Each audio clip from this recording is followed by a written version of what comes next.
નમસ્કાર મિત્રો, you media ગુજરાતીમાં તમારું સ્વાગત છે. તો ચાલો શરૂ કરીએ આજના તાજા અને મહત્વના સમાચાર. સૌ પ્રથમ વાત કરીએ તો મિત્રો સોમવારની જ વાત છે.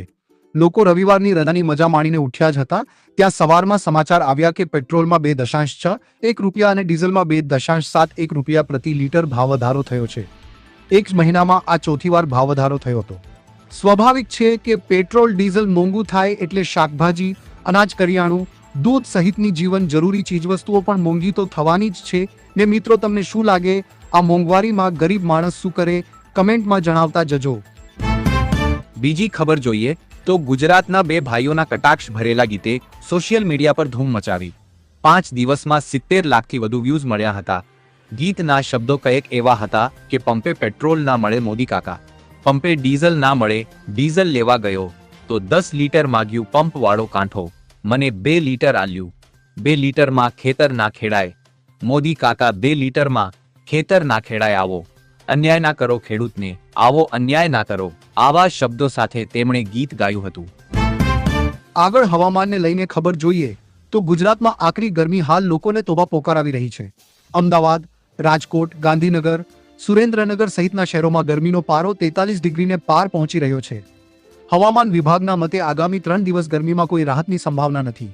ખાસ કરીને સૌરાષ્ટ્ર અને કચ્છના દરિયાકાંઠાના વિસ્તારોમાં ગરમ અને ભેજવાળા પવનને કારણે અકળામણભર્યું વાતાવરણ અનુભવાઈ શકે છે. 30મી થી રાજ્યમાં પ્રી મોન્સૂન એક્ટિવિટીનો પ્રારંભ થવાની શક્યતા હોય. તાપમાનમાં 2 થી 3 ડિગ્રીનો ઘટાડો થશે. આગળ વાત કરીએ સોના અને ચાંદીના ભાવની. તો સોના ચાંદીના ભાવમાં કાલે એટલે કે 27 મેના રોજ ઘટાડો જોવા મળ્યો હતો.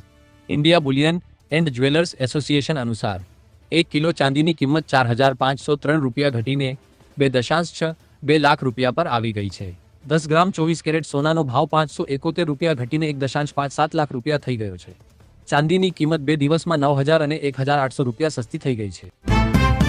આગળ બીજી મહત્વની ખબર જોઈએ તો બકરી ઈદના તહેવારના એક દિવસ પહેલા મુંબઈને અડીને આવેલા મીરા રોડ વિસ્તારમાં તણાવપૂર્ણ સ્થિતિ સર્જાઈ છે.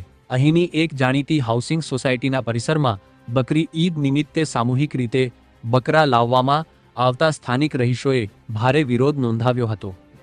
વિવાદ એટલો વણસ્યો હતો કે સોસાયટીના સભ્યો વચ્ચે ઉગ્ર બોલાચાલી અને ઝપાઝપી થઈ હતી, જેમાં એક વ્યક્તિ ઈજાગ્રસ્ત થઈ હોવાના પણ અહેવાલ છે. જોકે વહીવટી તંત્ર અને પોલીસે તાત્કાલિક પગલાં ભરીને મામલો શાંત પાક્યો હતો.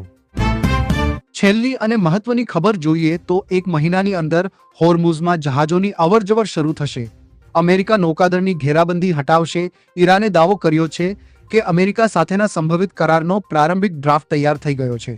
રોઇટર્સ અનુસાર ઈરાનના સરકારી ટીવીએ એક પ્રારંભિક અને અનૌપચારિક દસ્તાવેજ મળવાનો દાવો કર્યો છે, જેમાં અમેરિકા ઈરાન કરારનું માળખું તૈયાર કરવામાં આવ્યું છે. ડ્રાફ્ટ મુજબ અમેરિકા ઈરાનની આસપાસથી પોતાની સૈન્ય હાજરી હટાવશે અને નૌકાદળની ઘેરાબંધી સમાપ્ત કરશે.